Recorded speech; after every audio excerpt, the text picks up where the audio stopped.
जिस दिन Epstein files खुली थी उस दिन मुझे एक बात का अंदेशा था कि भाई साहब कुछ बड़ा खेल होने जा रहा है। और ये जितने भी लोग अमेरिका से जिन्होंने दोस्ती की, यहूदियों से जिन्होंने दोस्ती की, यहूदियों ने और अमेरिका ने बाद में उनको पटक कर मारा बहुत। अगर कोई प्रेम से आपके साथ ना आए तो डर के तो आएगा ही ना।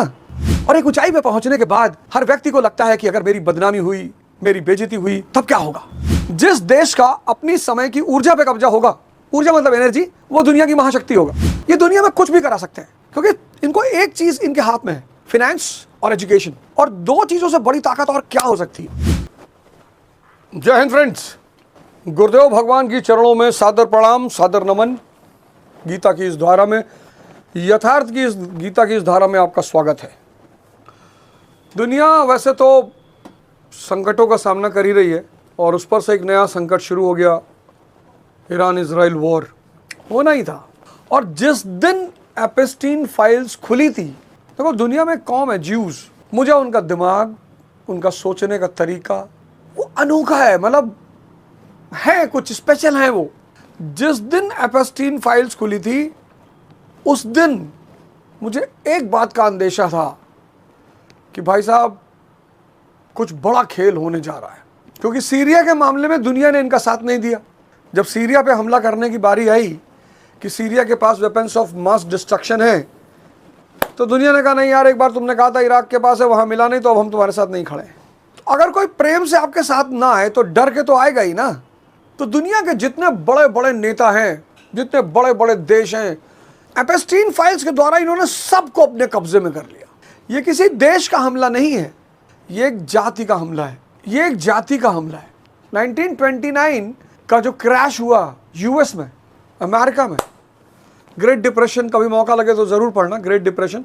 तो जो ग्रेट डिप्रेशन हुआ 1929, इन्होंने कराया, ज्यूज ने। ये दुनिया में कुछ भी करा सकते हैं क्योंकि इनको एक चीज इनके हाथ में है, फाइनेंस और एजुकेशन। और दो चीजों से बड़ी ताकत और क्या हो सकती है।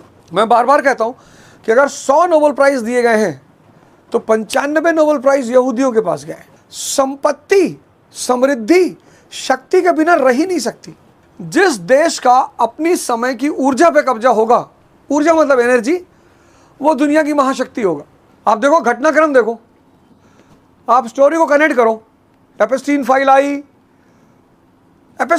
जिस दिन एपस्टीन फाइल आई मैं समझ गया भाई साहब कोई कांड होने जा रहा है।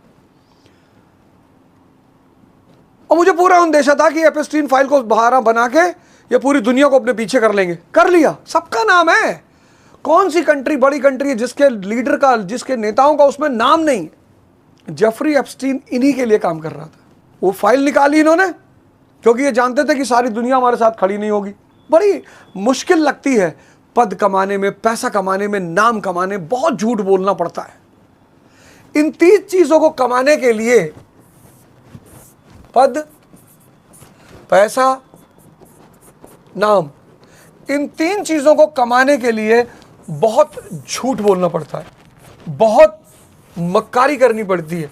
और कोई रास्ता है ही नहीं ना, ये माया का रास्ता। ये तीनों चीजें माया से जुड़ी हुई है, ये तीनों चीजें माया से जुड़ी हुई हैं।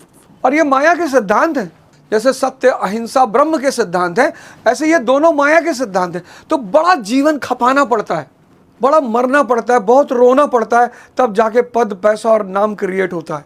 उम्र बीत जाती है आदमी की, 60 साल 65 साल का हो जाता है, और तब उसे लगता है कि भाई अगर मेरा नेगेटिव चेहरा दुनिया के सामने आया तो फिर मैं तो कहीं का नहीं रहूंगा।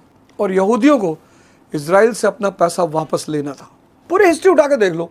ये आज है इरानियंस, इनका एक राजा था रजा खान पहलवी, वो तो इनकी गोद में ही बैठा रहता था, जी मालिक, जी मालिक, जी मालिक। कभी सद्दाम हुसैन भी बैठे रहते थे, कभी गद्दाफी भी बैठा रहता था। ये आदमी को अपनी तरफ मिलाते हैं, उसको इस्तेमाल करते हैं, उससे अपने इंटरेस्ट पूरा करते हैं। जिस दिन इन्हें लग जाता है कि ये आदमी मेरे इंटरेस्ट में बाधा बन रहा है, उसके बाद